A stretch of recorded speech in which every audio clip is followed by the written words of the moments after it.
a tous besoin d'amour, à deux. Bonjour à toutes et à tous et bienvenue dans ce nouvel épisode des Liens qui soignent. Aujourd'hui, nous avons le plaisir de vous emmener dans un EHPAD où une exposition pas comme les autres a été mise en place. Intitulée « L'amour n'a pas d'âge », cette exposition se base sur les témoignages des résidents recueillis par une comédienne lors d'un atelier d'expression. C'est un projet où la parole des résidents est au cœur de l'art et de la création.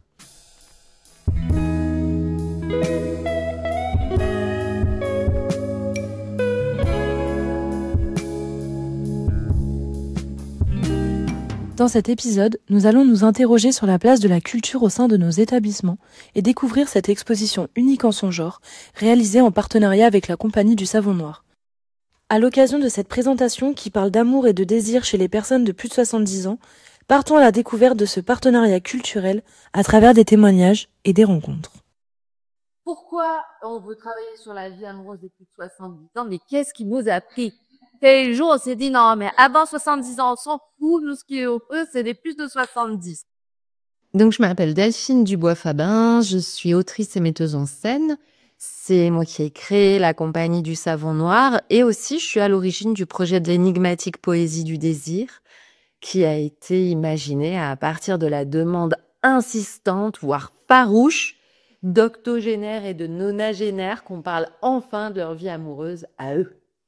Cette exposition est entièrement basée sur les témoignages des résidents recueillis par une comédienne lors d'ateliers où l'échange et la discussion sont au cœur du projet. Découvrez comment parler d'amour avec les plus de 70 ans. Et donc moi, je suis Audrey, je suis comédienne, je travaille pour la Compagnie du Savon Noir sur ce projet. Et donc je connais certaines personnes qui sont ici, puisque avant de recevoir l'exposition dans votre maison, je suis venue mener des ateliers artistiques où grâce aux chansons, à des poèmes, à des textes, on a pu parler d'amour. Donc voilà, il y a eu ces ateliers qui ont permis sa connaissance. Après, des fois, j'ai même discuté avec certaines personnes en particulier, en tête à tête. Il s'est raconté des choses plus personnelles. Et puis, certains de vos témoignages sont venus enrichir l'exposition qu'il y a ici. Véronique Barbier, animatrice sur la résidence Les Alizés du groupe ACPPA. Alors, pour ce projet, L'amour n'a pas d'âge, moi j'ai été simplement, je dirais, l'intermédiaire.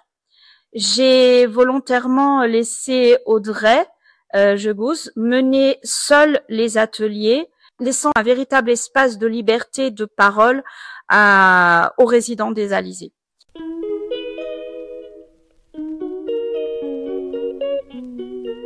Parler d'amour avec les plus de 70 ans, c'est explorer une vision passionnelle et sincère de ce sentiment, parfois marqué par le temps. C'est aussi découvrir de belles histoires d'amour qui naissent entre résidents au sein des établissements, même après 70 ans. En tant qu'animatrice, donc, cette exposition représente beaucoup et c'est pour moi un événement clé car elle est vraiment là pour valoriser les résidents en premier lieu, pour bien sûr créer du lien social, des échanges, ajouter surtout une dimension culturelle à la vie quotidienne de notre établissement. Et pour moi, en EHPAD, aux Alizés, c'est un lieu où des amitiés et je dirais presque des relations amoureuses se forment et nous sommes là pour les respecter et surtout les soutenir. La question qu'on aborde sur la vie intime, affective et sexuelle, elle est souvent très émotionnelle. Et donc l'art permet effectivement de faire passer cette partie émotionnelle. Mais surtout, on voit peu d'histoires d'amour de personnes âgées. Par exemple, vous entendrez souvent de deux personnes de plus de 70, de plus de 80, de plus de 100 ans, nouvellement amoureuses, on dirait des ados.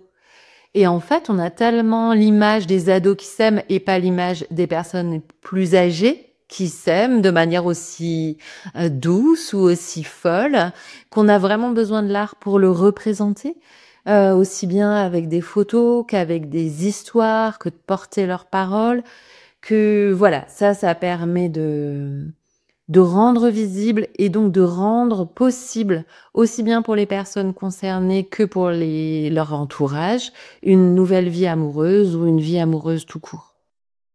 Alors moi, je suis Elben Julia, je suis aide-soignante et AEG. On les protège trop, je trouve. On croit toujours qu'ils ont honte de parler de ça, mais c'est pas vrai. Hein. C'est parce que, comme on dit, c'est tabou, on parle pas. Mais dès qu'on en parle, ben ça libère la parole. Pour conclure cette belle exposition, Véronique, animatrice aux Alizés, a souhaité nous partager un témoignage bouleversant, mais avant tout, une grande leçon de vie. Alors, le témoignage qui m'a particulièrement touchée, c'est celui on nous marque d'une directrice de résidence, mais autonomie. Le voici. Sur la résidence, on avait un couple qui s'était formé. J'étais éblouie par cette histoire. La dame était portée par lui, toujours coquette. Mais hélas, monsieur a dû déménager dans une autre institution. Le fils de la dame s'est opposé à ce qu'elle le rejoigne. Il a été odieux. Il n'a pas fait le dossier comme il fallait. Le monsieur a déménagé en août et la dame est décédée en décembre. Elle n'a pas voulu se confronter à son fils et elle en est morte de chagrin. C'est un Roméo et Juliette des temps modernes.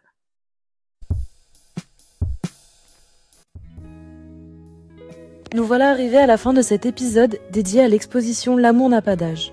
Un grand merci à tous ceux qui ont partagé leur histoire et à tous ceux qui ont permis à ces témoignages de prendre vie à travers l'art.